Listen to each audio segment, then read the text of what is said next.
Hello दोस्तों, स्वागत है आपका IQ स्मार्ट पे। अब इस नंबर का जो सेकंड नंबर है 5, इसका मतलब को भी ध्यान से समझिए।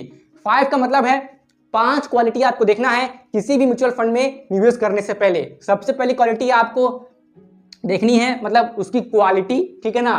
फिर है आपका वैल्यू, फिर आपका ग्रोथ, फिर आपका होल्डिंग, फिर आपका एक्सपेंस रेशियो। अब ये पांचों चीज को मैं आपको ध्यान से समझा रहा हूं, ध्यान से समझिए। क्वालिटी का मतलब ये होता है कि वो म्यूचुअल फंड कितनी पुरानी है। म्यूचुअल फंड अगर 10 साल से ज्यादा पुरानी है तो ये काफी अच्छी बात है। मतलब कहने का मतलब ये है कि जब भी कोई म्यूचुअल फंड नई नई शुरू होती है ना, तो ये कहना मुश्किल होता है कि म्यूचुअल फंड फ्यूचर में अच्छे से रिटर्न्स डिलीवर कर पाएगी कि नहीं।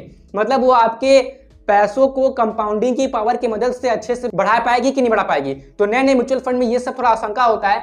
लेकिन अगर कोई म्यूचुअल फंड थोड़ी पुरानी हो जाती है ना, तो उनके पास्ट के रिकॉर्ड्स को देखकर ये अंदाजा लग जाता है कि आने वाले सालों में ये म्यूचुअल फंड कंपाउंडिंग की पावर से आपके इन्वेस्ट किए हुए पैसों को बढ़ा सकती है, आपके लिए अच्छे खासे धन जमा कर सकती है, ठीक है ना।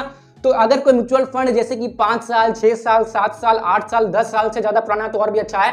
तो आप उनकी क्वालिटी को देखिए कि जितने सालों से म्यूचुअल फंड मार्केट में है, तो इस म्यूचुअल फंड ने कैसा परफॉर्म किया है। यानी कि सेंसेक्स के कंपैरिजन में, निफ्टी के कंपैरिजन में और भी कई तरह के स्टॉक्स के कंपैरिजन में उस म्यूचुअल फंड ने कैसा परफॉर्म किया है, और उस म्यूचुअल फंड ने अपने इन्वेस्टर्स को पर ईयर कितना % का CAGR रिटर्न डिलीवर किया है। तो ये सब अच्छे से चेक कीजिए, और ये सब अच्छे से आप तभी चेक कर सकते हैं जब आपको ये पता हो, मतलब जब आप ये देखें कि म्यूचुअल फंड कम से कम 5-6 साल तो पुराना है ही। तो ये चीज देख कर ही आप उस म्यूचुअल फंड में निवेश करने के बारे में सोचें, ठीक है ना। फिर आपको देखनी है वैल्यू, यानी कि उस म्यूचुअल फंड की वैल्यू कितनी है। यानी कि इसका सिंपल सा मतलब यह है कि उस म्यूचुअल फंड की एसेट अंडर मैनेजमेंट कितनी है। आप ये देखिए उस म्यूचुअल फंड के पास कितना पैसा जमा हो रखा है। मतलब कि यहाँ पे समझने वाली बात यह है कि उस म्यूचुअल फंड में इन्वेस्टर्स का कितना पैसा जमा है। अगर ये बहुत ज्यादा है, इसका मतलब ये है कि इन्वेस्टर्स को उस म्यूचुअल फंड पे भरोसा है कि वो म्यूचुअल फंड अपने निवेशकों के पैसों को बढ़ाएगी कंपाउंडिंग की मदद से, ठीक है ना।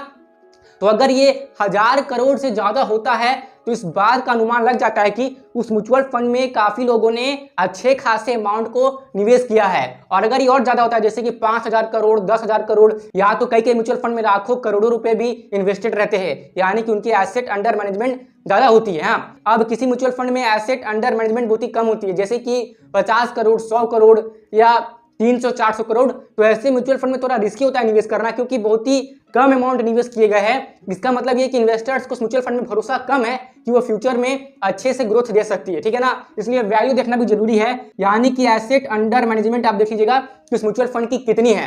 1000 करोड़ से ऊपर जाना मतलब वो थोड़ी अच्छी हो सकती है, और अगर 10,000 करोड़ है या लाख करोड़ के ऊपर है तो वो और भी अच्छी हो सकती है। उस पर भरोसा किया जा सकता है, क्योंकि अधिकांश लोगों ने अधिकांश पैसे वहां जमा करके रखे हैं, क्योंकि उन लोगों को भरोसा है म्यूचुअल फंड पे कि फ्यूचर में म्यूचुअल फंड ग्रोथ दे सकती है, ठीक है ना। फिर आपको देखना है ग्रोथ, यानी कि उस म्यूचुअल फंड ने कितना ग्रोथ दिया है। आपने क्वालिटी देख ली कि म्यूचुअल फंड मिनिमम 5 से 6 साल तो पुराना होना चाहिए, और अगर 10 साल से ज्यादा पुराना है तो अच्छी बात है। तो आपने ये देख लिया है। आपने एसेट अंडर मैनेजमेंट यानी कि कितनी रुपए जमा करी हुई है उस म्यूचुअल फंड में, आपने ये देख लिया है। उसके बाद आपको ग्रोथ देखनी है कि पिछले 4-5 सालों में, 10 सालों में उस म्यूचुअल फंड ने कितना रिटर्न्स यानी कि पर ईयर की कितनी CAGR डिलीवर की है। अगर ये CAGR 12% से ऊपर है तो ठीक ठाक आप बोल सकते हैं कि म्यूचुअल फंड ठीक ठाक है। जैसे कि कोई म्यूचुअल फंड तो 20-30 सालों में पर ईयर 15-16 यानी कि 18-20% के CAGR से भी अपने इन्वेस्टर्स के पैसों को बढ़ाती है, कंपाउंड करती है, ठीक है ना। तो अगर 5-6 साल की, 10 साल की CAGR पर ईयर की अगर 18% है, 20% है या 15% है तो बहुत बहुत बहुत अच्छा है म्यूचुअल फंड, यानी कि वो अच्छी ग्रोथ दे रही है। वो अपने इन्वेस्टर्स के पैसों को कंपाउंडिंग की मदद से बहुत तेजी से ग्रो कर रही है। और अगर 12% तक भी है तो भी आप ठीक ठाक मान सकते हो। उससे नीचे मुझे थोड़ी गड़बड़ लगती है, यानी कि 10-11% की रिटर्न, मतलब कि बहुत ही स्लो कंपाउंडिंग होगी। कंपाउंडिंग तो होगी लेकिन बहुत ही स्लो होगी। तो आप 12% के ऊपर ही देखिएगा, या 12% भी ठीक ठाक है, ठीक है ना। अब आगे देखते हैं, आगे है होल्डिंग। अब ये देखना तो बहुत जरूरी है कि उस म्यूचुअल फंड ने किस किस कंपनी में आपके पैसों को निवेश किया है। म्यूचुअल फंड क्या करती है कि वो अपने इन्वेस्टर्स के पैसों को अच्छी कंपनी में निवेश करती है। जब उस कंपनी से उन्हें अच्छे रिटर्न्स मिलते हैं तो वही रिटर्न्स को म्यूचुअल फंड अपने इन्वेस्टर्स को डिलीवर कर देती है।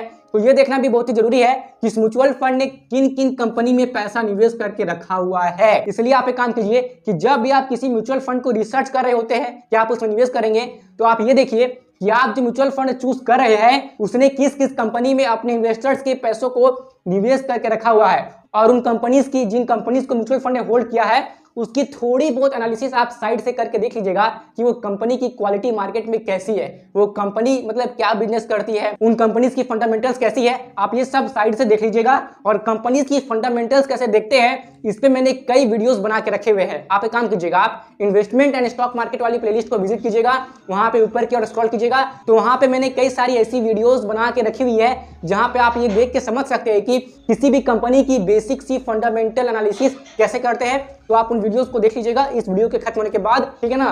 तो आपको होल्डिंग चेक करना है कि म्यूचुअल फंड ने किस किस कंपनी को होल्ड करके रखा हुआ है और उस कंपनी की साइड से आपको बेसिक सी थोड़ी सी फंडामेंटल एनालिसिस कर लेनी है, ठीक है ना।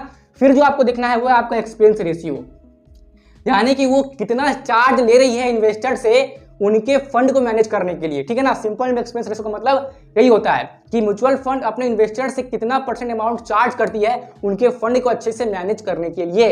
और यही एक्सपेंस रेशियो से ही म्यूचुअल फंड हाउस का खर्चा भी चलता है। तो अगर ये एक्सपेंस रेशियो 1% से कम है तब तो ठीक है, और अगर म्यूचुअल फंड की एक्सपेंस रेशियो 1% से ज्यादा होती है तो लॉन्ग टर्म में इसका एक असर आपके इन्वेस्टमेंट अमाउंट पे देखने को मिल जाएगा। अभी कैसे मिलेगा शायद मैंने इस पे वीडियो बनाया होगा, आप अच्छा से स्क्रॉल कीजिएगा ना इन्वेस्टमेंट एंड स्टॉक मार्केट वाली प्लेलिस्ट, तो आपको ऐसी वीडियोस मिल सकती है जहां पे मैंने एक्सपेंस रेशियो के बारे में डिटेल में समझाया है कि कैसे अगर एक्सपेंस रेशियो 1% से ज्यादा होती है तो लॉन्ग टर्म में आपके इन्वेस्टमेंट अमाउंट पे बहुत ही बड़ा असर डाल सकती है। यानी कि आपको 1 से 2 लाख, यानी कि कई मामलों में तो 25-30 लाख रुपए का भी लॉस होता है एक्सपेंस रेशियो ज्यादा होने से। इसलिए एक्सपेंस रेशियो का 1% से कम होना ही सही है। इसलिए आप डायरेक्ट म्यूचुअल फंड में ही निवेश करना मतलब चूज कीजिएगा, क्योंकि डायरेक्ट म्यूचुअल फंड का एक्सपेंस रेशियो अक्सर 1% से कम ही होता है। तो ये हो गई 5 चीजें जो आपको देखनी है, quality, value, growth, holding, expense ratio. अगर आपको फिर से समझना है तो वीडियो को पीछे कीजिए और देख लीजिए, ठीक है ना।